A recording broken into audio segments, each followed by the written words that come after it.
astray and lied to. I don't think there's anyone that hates it more than I do.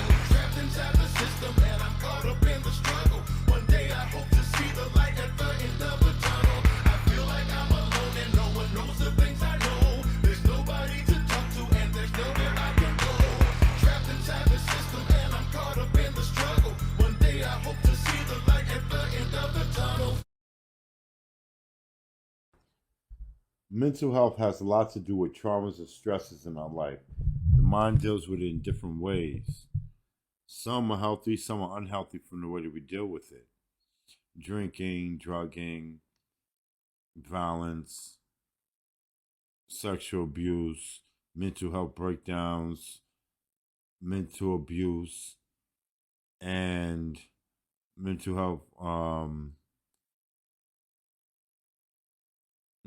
health breakdowns.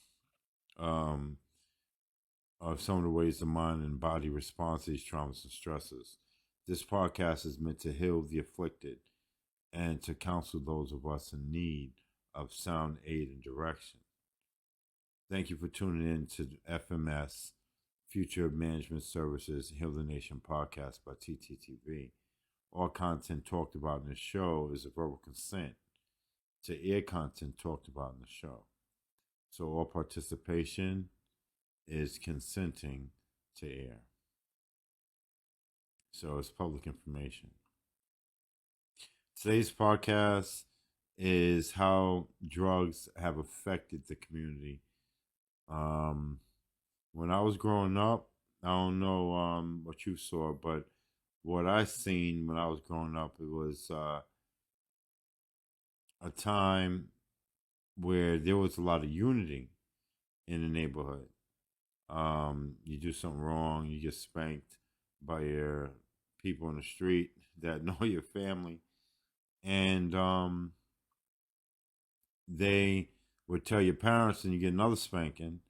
So everyone was close knit. Even the druggies and the dope fiends that were out in the street were friends with the family. So that was the community. But I remember this guy named Richie. He was an ex-boxer, retired boxer, whatever. I don't know what happened with his situation. But there was a group of people who were shooting dope. And he was one of them. He was one of them. So the thing is, hold on a second.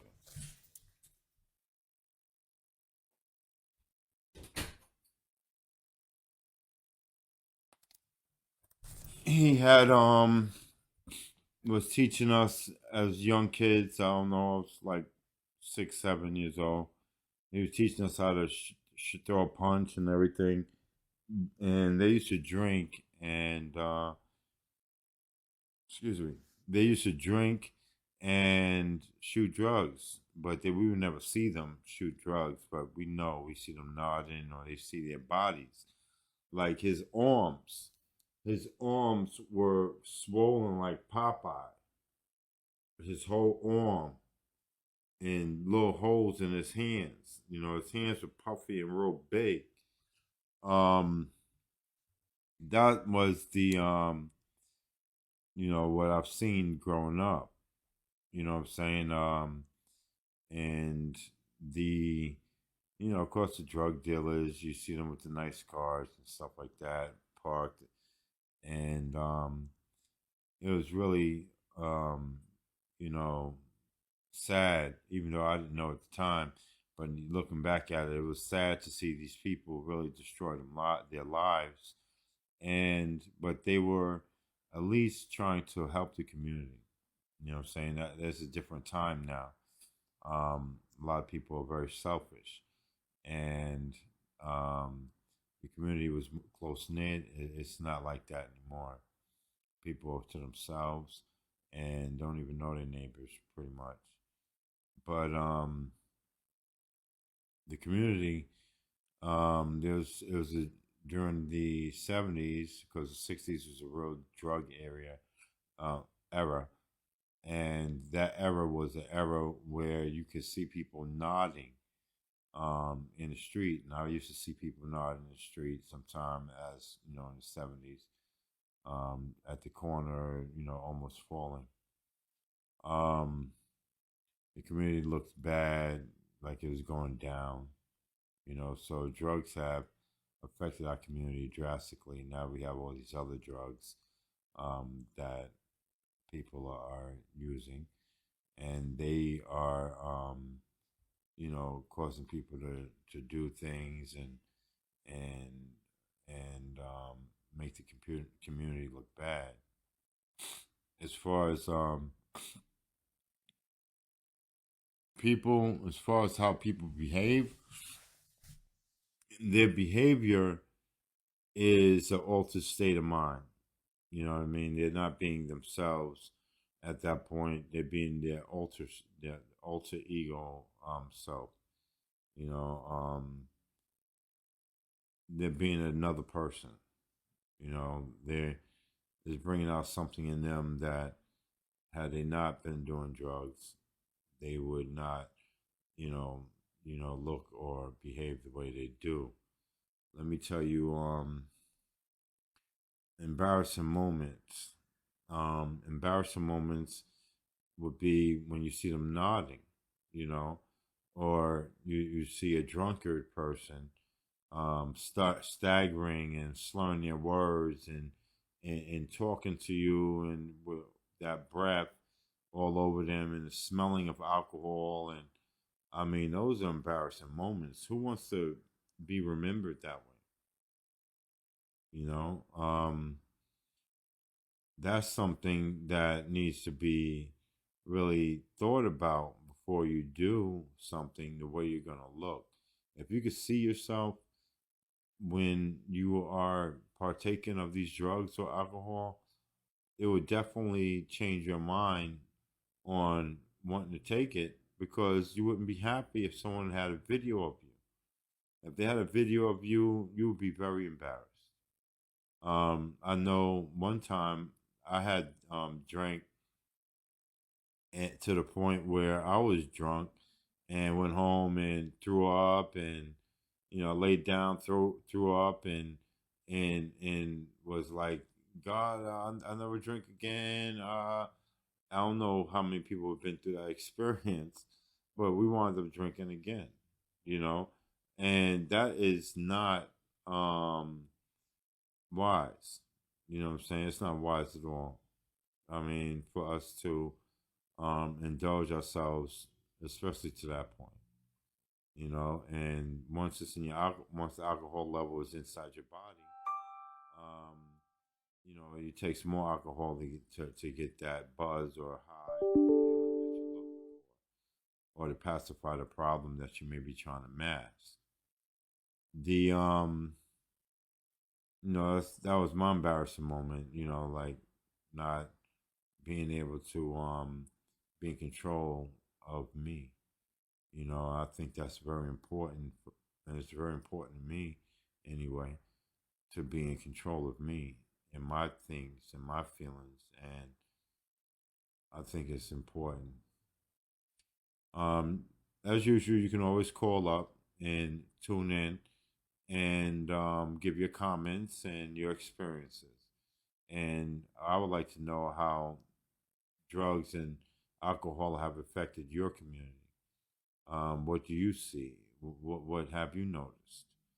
Um, Also, what have we learned from this situation? We learned that our community should be close knit. It should be a community of union, and we should be looking out for one another, not being selfish. And even though it was a drug community when I was growing up, the loyalty to the neighborhood was very important to even the druggies and the drunks. But that we don't have that today, and we can get that if everyone pushes in and do their part. It's important for us to really care about one another and heal one another from whatever we may be going through. We don't have to look for alcohol or drugs. We should be able to turn to one another. I mean, that would be ideal. Like back in the day when I was growing up, um, like I said about the spankings, it takes a village to raise a child. I heard that expression before, and that expression is so true because we can't be with our children every day, all day. So we have to, um, you know, others should pitch in so that this way um, it could be more of a unified environment. So that's all I got right now. That's all I got right now.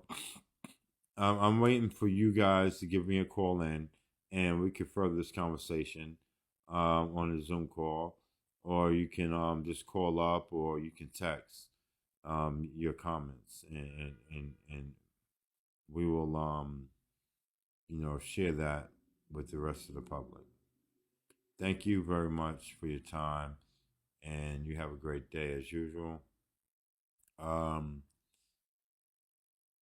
Let God be your guide, and anything that you ask God for, He can help you through it. I'm a very strong advocate for God. I'm not a religious fanatic type person, but I am definitely a spiritual person, and I've seen God work in my life in certain areas, and I am who I am because of the fact that I am one with God. I try to make sure that I'm in unity with Him, do what He needs for me to do.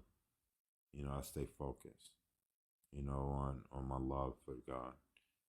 So it's worked for me, and maybe you should try it if you're not doing it already. Okay, thank you very much, and you guys have a wonderful day.